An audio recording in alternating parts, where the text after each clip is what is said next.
So I'm Kronicz, and this is Kristol.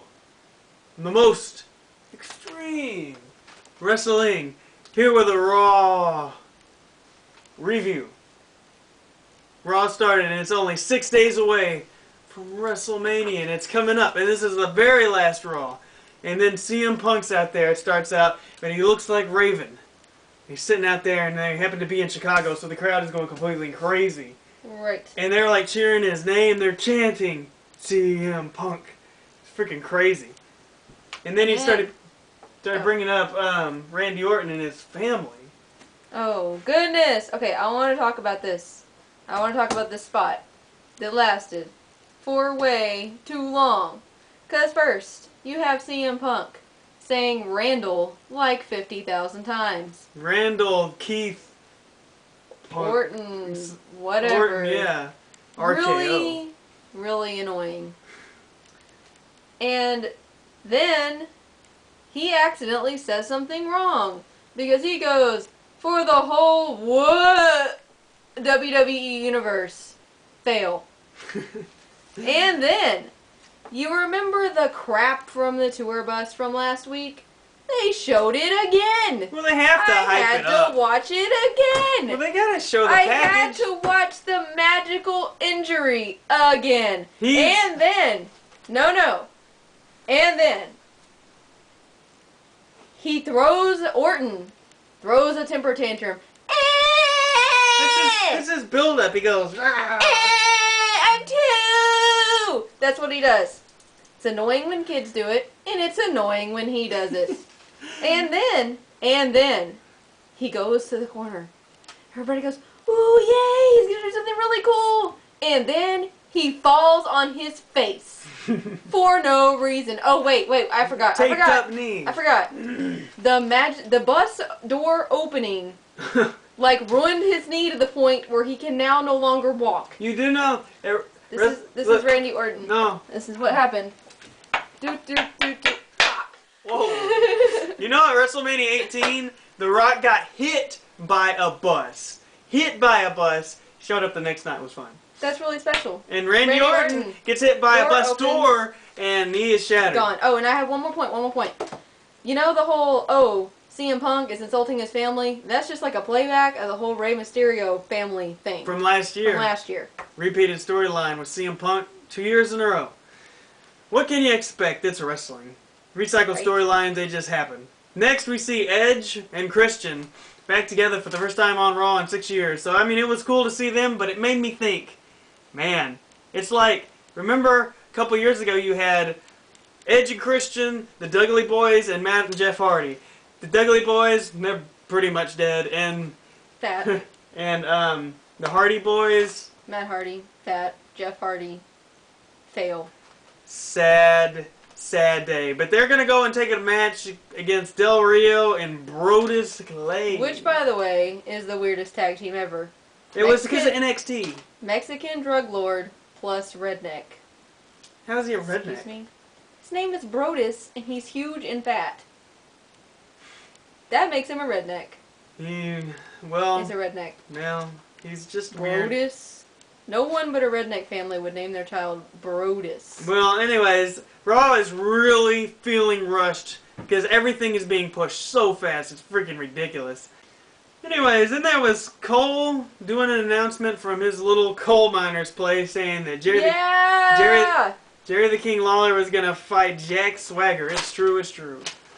And I guess... I love Michael Cole. Yeah, I mean, that match was kind of... in his little box, and then Jerry the King got really mad and went over there and, like, smashed his box. It was just great. Oh, and then he had his own personal iPad, which was also awesome. I know, he got to plug that. He never had to leave the box. And then something awesome happened. You hear, like, that song from The Punisher, you know, where the guy's in the restaurant, and the guy comes in with the guitar, and that was really cool. It's like they did the promo for them. No. That song, Sucked in the Punisher, was totally lame. And then, it sucked in this. It just went on, and on, and on, and it was stupid. And I hate this crappy Western crap. How is it crappy Western? It's not even... What are you doing? Give me that. No. No Western for you. Go. No, give me the bag. Give me my stuff. No, mine. I didn't even get to play. You didn't even know what I was playing. You know what? That's just too bad. Ha ha. No country music. Okay, they did the promo, and I thought the promo was good. It's like they almost didn't even have to do a talking spot, but then the Undertaker comes out, and then Triple H comes out. And then they stare at each other. Hold on, you skipped Santino. He won. Okay, Santino won. I I didn't even write that down. I like Santino, and he won, and everybody was happy. Did he do the Cobra? Yeah. I didn't know that. He did the Cobra. And I then didn't he see won, that. and then everybody cheered him. Anyways, now you can go back to Undertaker, Western. Triple H. They're staring at each other forever and which was lame. ever. But then, Shawn Michaels came out. We love Shawn Michaels. See, in the last video, I said that Shawn Michaels is going to be doing the super kick to Undertaker and to Triple H, but that was awesome. Like, I mean, that was just cool. Sorry. They had Triple H and and then Shawn Michaels. Yeah, and they actually did a good promo, and it actually made me halfway interested in the match. It's like they had to have an announcer come out there and be like, "Hey, this is why they're fighting, and they're gonna fight because of this, because Undertaker and Triple H weren't talking to each other." But then Triple H did talk. And then, well, yeah, but he talked in a minute. But Shawn Michaels, like Triple H, is like, "Hey, I'm gonna win because I know something you don't know. I got somebody on my side." And he's looking at Shawn, and after Undertaker kind of is like, "Man, I ended your career and you're dead," then Shawn Michaels kind of backs off, and Triple H is like, "Why? Why are you leaving me? We're supposed to be in this together." It's incredibly touching. It was pretty good, and it really was. Shawn Michaels left, and then it was just Triple H and the Undertaker, and the Undertaker is just like, "Oh," and then Triple H is saying, he's gonna. What did he say? He's gonna beat him because he's got to put him down. He's got to put him out to pasture. No, yeah, Triple H is gonna beat Taker. Because he's going to put him out to pasture. Yeah, he's going to put him out to pasture. They're just furthering that whole, storyline, just like you were talking about, unfortunately. Yeah. And, oh, sorry. But, I mean, that was good. It was really interesting. It but really then was. It kind of got boring after a long-ass time. Yeah, because HBK and Taker kind of started a fight. Triple H kind of shuffled in between them. That was okay.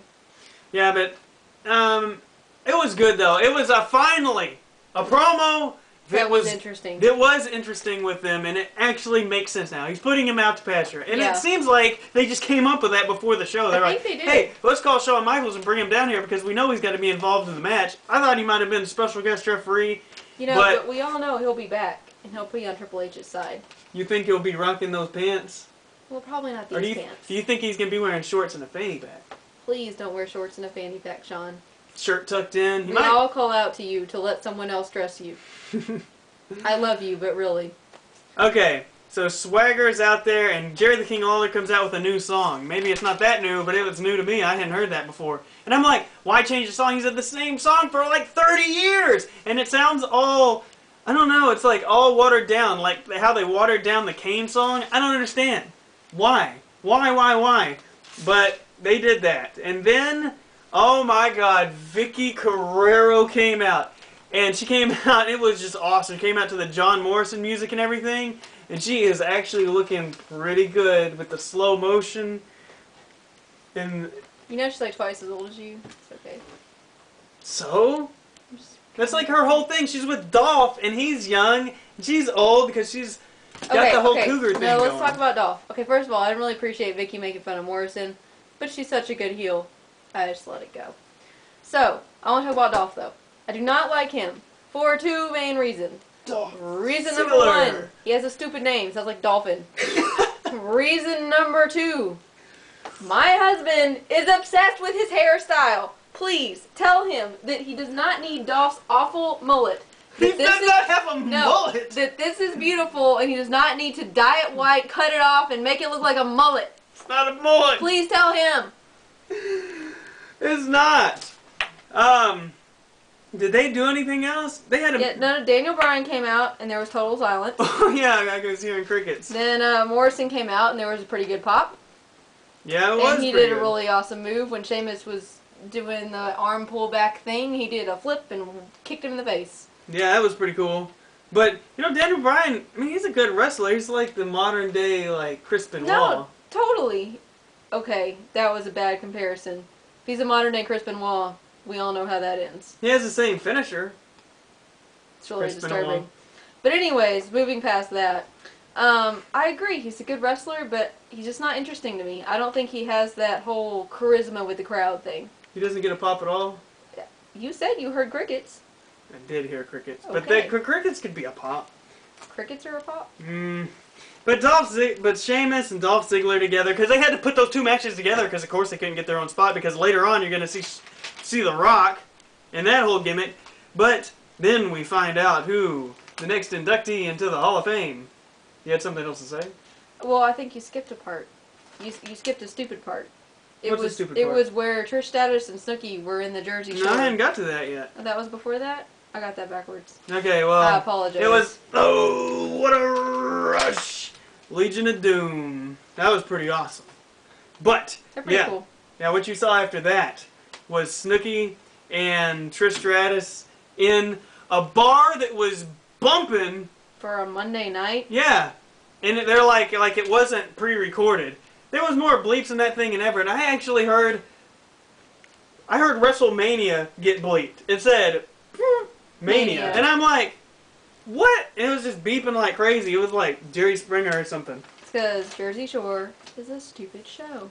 It just didn't make any sense. Pre-recorded stuff. And at least it was broken up in 2 segments and short segments, because I couldn't take very much of that. And you know people would be changing the channel. And that theme song, oh my goodness. Get wild!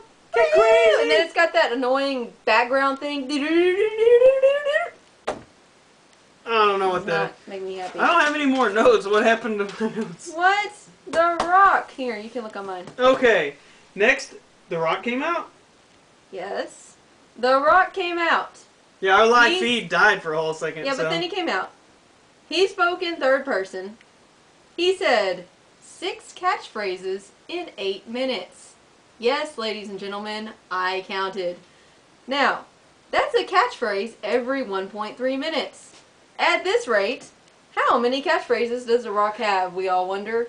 Well, we came up with about 25, which means at that rate, he could talk with only catchphrases for like over 30 minutes. Oh, wait a minute.